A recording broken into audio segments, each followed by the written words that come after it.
स्वराज मराठीमध्ये आपलं स्वागत आहे. सर्वसामान्यांचा आवाज, निर्भीड, बेधडक, स्वराज मराठी.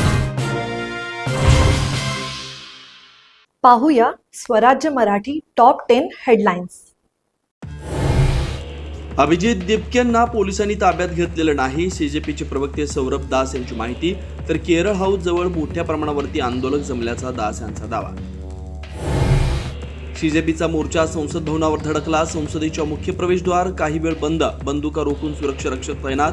आंदोलकांना पांगवण्यासाठी पोलिसांनी अश्रुधुराच्या नळकांड्या फोडल्या. दिल्लीत इंटरनेट बंद.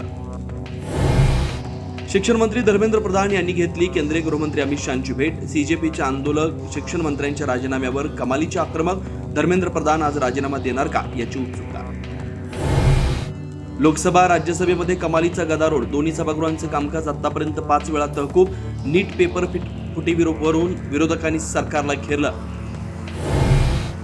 सोनम वांगचुक यांच्या समर्थनार्थ ठाणे, वाशी, पुणे, कोल्हापूर आणि धुळ्यामध्ये विद्यार्थ्यांचं आंदोलन. शिक्षण मंत्री धर्मेंद्र प्रधान यांच्या राजीनाम्याची मागणी.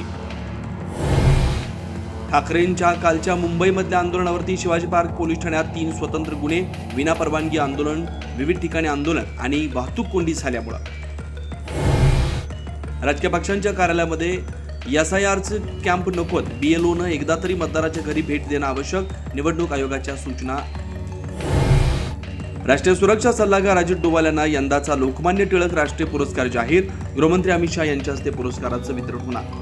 आता इथेच वेळ झाली थांबण्याची. भेटू पुढील अपडेट सोबत. चॅनलला लाईक करा, शेअर करा आणि सबस्क्राईब करा.